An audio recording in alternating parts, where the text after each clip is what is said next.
Hello दोस्तों, स्वागत है आपका कॉमिक्स टाइम्स में। और आज हम शुरू कर रहे हैं एक्स सीरीज की कॉमिक्स डर। इसका पहला पेज आप देख सकते हैं दोस्तों। और ये काफ़ी अच्छी सीरीज है दोस्तों, जो कि शुरू कर रहा हूँ। अगर आपको पसंद आए तो कमेंट में ज़रूर लिखें। और चलिए शुरू करते हैं बिना समय गंवाए। विज्ञान के बल पर दिन दुगनी रात चौगनी तरक्की करते हुए इस आधुनिक युग से पहले, बहुत पहले, 1000 साल पहले राजा महाराजाओं का शासन हुआ करता था, जब पूरे विश्व पर जो न्याय और प्रजापालक हुआ करते थे। लेकिन अधिकतर नहीं, बहुत से राजा महाराजाएं ऐसे भी थे जिनकी नसों में नस नस में भरा हुआ था दुराचार, शैतानियत और वहशीपन। उनमें से एक था नौरंगगढ़ का राजा गंटीरा।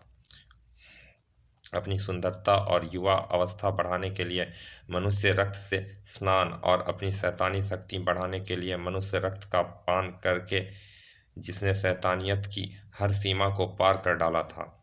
रोज सैकड़ों बेगुनाह हो जाते थे उस वहशी की दरिंदगी भरी हवस का शिकार। कहावत है, जब जब पाप बढ़ा तब तब उसका संहार करने कोई अवतार आया।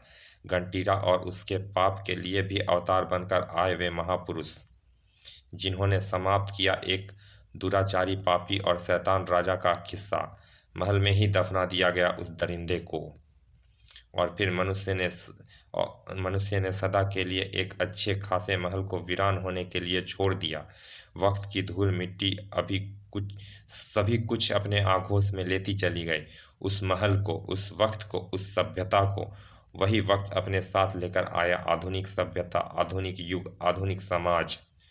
लेकिन आधुनिक समाज से भरी इस दुनिया में अभी भी मौजूद है सैकड़ों ऐसे शख्स जिन्हें प्राचीन सभ्यता और प्राचीन दुनिया के बारे में जानने का शौक पागलपन की हद तक है।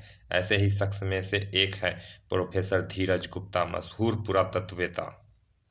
कई वर्षों के अथक परिश्रम के बाद उन्होंने खोज निकाला था एक प्राचीन खंडहर। आपका क्या ख्याल है सर, किस युग से संबंध होगा यह खंडहर? जब तक यह पूरी तरह जमीन से बाहर नहीं आ जाता तब तक कुछ नहीं कहा जा सकता है। अपने असिस्टेंट नरेश मेहता की जिज्ञासा शांत करके बोले प्रोफेसर धीरज गुप्ता, तुम यहाँ की देखभाल करना नरेश, मैं अपने घर होकर आता हूँ। कई दिनों से काम में मसरूफ होने की वजह से उधर जा ही नहीं पाया। ओके सर, आप जाइए, मैं यहाँ सब संभाल लूँगा। अपने घर पहुँचे प्रोफेसर धीरज गुप्ता। पापा, भैया आ गए। गुड़िया अपनी उपलब्धि के बारे में जो अपने परिवार वालों को बताया प्रोफेसर ने, तो सभी दंग रह गए। सच, आप तो बहुत बड़ा कारनामा कर दिखाएं। उस खंडहर को हम भी देखेंगे पापा। हाँ हाँ, हम भी कल आपके साथ उस सैकड़ों वर्ष पुराने उस खंडहर को देखने चलेंगे। बड़ा मजा आएगा उसे देखकर। ओके, कल मैं तुम्हें साइट पर ले चलूँगा। मैं भी आपके साथ चलूँगी। तुम वहाँ जाकर क्या करोगी शालिनी? इस हाल में ठीक नहीं है तुम्हारा वहाँ जाना। कहीं कोई उल्टा सीधा पाँव पड़ गया तो? आप चिंता ना कीजिए, आपने आपको संभालना मुझे अच्छी तरह आता है। ओके। अपनी पत्नी के जिद के आगे हार मानी ही पड़ी प्रोफेसर धीरज गुप्ता को। अगले दिन प्रोफेसर के साथ उनकी पत्नी, पुत्री और बहन भी साइट पर जा पहुंची थी। वाव, खंडहर होकर भी काफ़ी शानदार लगता है यह महल। किसका होगा यह महल पापा? यह तो इसके अंदर ही जाकर पता चल सकता है। उम्मीद है दोपहर तक हमें अंदर प्रवेश करने का रास्ता बन जाएगा। दोपहर से पहले ही बन गया अंदर जाने का रास्ता। सावधानी से, कोई जहरीला जानवर ना छिपा हो यहाँ। खंडहर के जर्जर रास्तों से होकर सभी अंदर पहुंचे तो भौचक्के रह गए। मार्वल्स, आश्चर्यजनक। बाहर से खंडहर से प्रतीत होते इस महल के इस हॉल में धूल मिट्टी का नामो निशान भी नहीं है। वक्त के थपेड़े छू भी नहीं पाए हैं इसे। ऐसा कैसे हुआ सर? यह सोचने का विषय है नरेश, लेकिन इससे बाद में देखेंगे।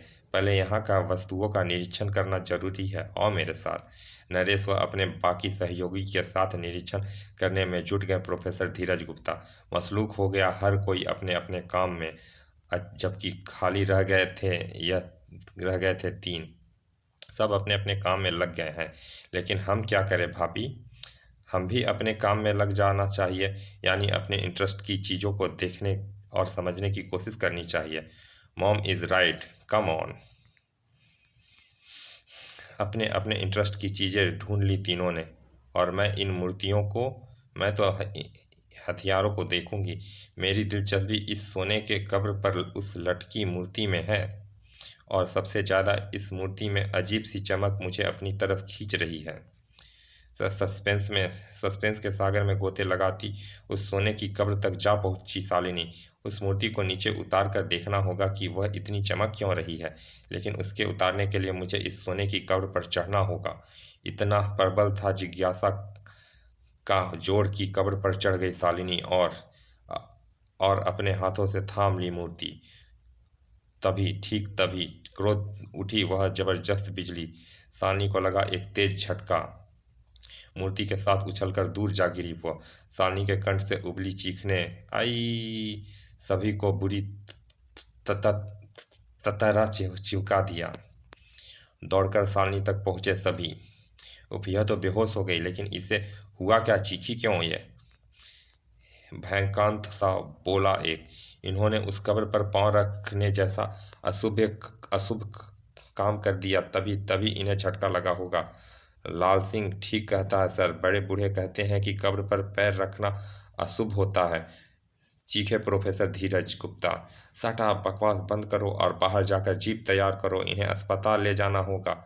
कुछ पलों बाद ही अस्पताल की तरफ भागी चली जा रही थी जीप। क्या मिसेज गुप्ता ने सचमुच कब्र पर पांव रख दिया था? क्या कब्र पर पांव रखना सचमुच अशुभ होता है? अस्पताल में क्या हुआ नर्स? मेरी वाइफ तो ठीक है। यस प्रोफेसर, आपकी पत्नी ठीक है, और ठीक है आपका बच्चा भी। बच्चा? हाँ, आपकी पत्नी ने एक स्वस्थ लड़के को जन्म दिया है।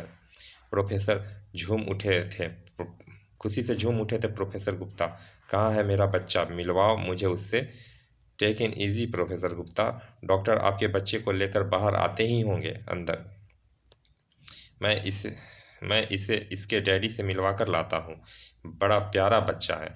डॉक्टर ने बड़े प्यार से बच्चे के सिर पर हाथ फेरा। हैं? अचानक कोड़ियाँ से उबल पड़ने की हद तक चौड़ी होती चली गई डॉक्टर की आंखें। ठीक यही वह पल था जब लड़खड़ा गया डॉक्टर के कदम। उछल गया डॉक्टर के हाथ से शिशु और जा गिरा पालने में। जबकि डॉक्टर जा गिरा था पास ही खड़े औजारों से भरी ट्रॉली में। डॉक्टर साहब को संभालो। लपक कर डॉक्टर को औजारों की ट्रॉली से उठाया नर्सों ने, और चीख पड़ी दहशत से। नहीं, और चीखती भी क्यों ना। वह हैलानक छक्के छुड़ा देने वाला दृश्य जो देखा था उनकी आंखों ने। संबद्धता की चादर फैल गई थी। प्रत्येक चेहरे पर सन्नाटा सा खींच गया था चाहूं और दहशत कुंडली मारकर बैठ गई थी हर दिल में। उस दुर्घटना का प्रोफेसर धीरज गुप्ता के दिल में ऐसा खौफ बैठा कि अपनी पत्नी और नवजात शिशु को फौरन अपने घर ले गए। कुछ दिन बाद तुम आराम करो शालिनी, मैं उस खंडहर से सामान निकलवाकर म्यूजियम में रखवाता हूँ। ठीक है। प्रोफेसर गुप्ता चले गए। उधर सन्नी की मांसपेशियां स्वस्थ रहे, इसके लिए इसकी मालिश करनी जरूरी है। सन्नी नाम रखा था उस शिशु का। सन्नी की मालिश करने में रत गई शालिनी। यह दोनों ना जाने क्यों सन्नी के पास नहीं फटकते और इसे दूर दूर रहकर गुर्राते रहते हैं। मेरा राज दुलारा। उस समय सन्नी के सिर पर थे शालिनी के हाथ। जब धुम कर रह गया था शालिनी का शरीर तड़ा, ऊपर से ठीक सिर पर ही गिरी उस मूर्ति ने छीन ली थी शालिनी के होश। जबकि नटखट कृष्ण सा मुस्कुरा रहा था सनी। क्या जानता था वो बेचारा कि उसके गोद में खिलाने वाली बेहोशी की गोद में पहुंच चुकी है। उधर खंडहर से निकाला सारा सामान म्यूजियम में पहुंचा दिया गया था। एक एक चीज का बहुत ही बारीकी से निरीक्षण करना नरेश। मुझे इन सामानों से काफ़ी महत्वपूर्ण जानकारियां मिलने की संभावना है। Okay sir. पूरी तल्लीनता से निरीक्षण में जुट गया प्रोफेसर गुप्ता का असिस्टेंट नरेश मेहता। शुरुआत इन पुस्तकों से करता हूँ, क्योंकि हर सभ्यता और समय की घटनाएं पुस्तक में ही दर्ज होती है। पुस्तक का पहला पृष्ठ पलटा नरेश ने, और उस पहले ही पुष्ट को पलटने के साथ ही आश्चर्य का जो सागर लहराया उसके चेहरे पर, वह हर पुष्ट पलटने के साथ गहरा और गहरा होता चला गया। सवाल की आंधियां सी चल रही थी उसके दिल में, और दिमाग में साए साए की आवाज़ों के साथ हिलोरे ले रहा था सनसनी का तूफान। उफ, इतने सनसनी और हंगामे खेज चित्र भरे हुए हैं इस पुस्तक में। काश मैं इन चित्रों के ऊपर लिखी लिपि को पढ़ पाता तो इन चित्रों से संबंधित कोई बहुत बड़े रहस्य को जानने में सफल हो जाता। कब तक यह लिपि मेरी समझ में नहीं आएगी? जब तक मैं इसे पढ़कर इस पुस्तक में बने चित्रों का रहस्य जान ना लूँगा चैन से नहीं बैठूंगा।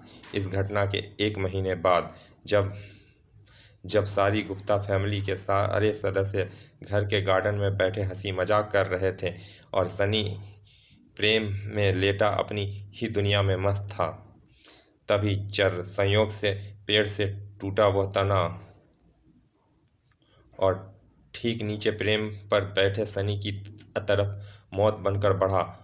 अब पिसकर रह जाना था सनी का नन्हा जिस्म उस भारी तने के बीचों बीच दबकर। लेकिन ऐसा होता उससे पहले ही हुआ चमत्कार। बिजली चमकी, एक बिजली भरी एक आकृति। इसी के साथ सनी का मौत देने के लिए बढ़ता वह तना एक साइड में जा गिरा। लेकिन सनी के सिर पर से अभी टला कहाँ था मौत का साया। तने जो गिरकर प्रेम के पहियों से ब्रेक को हटा दिया और इसीलिए ढलान पर तेजी से लुढ़कता चला गया।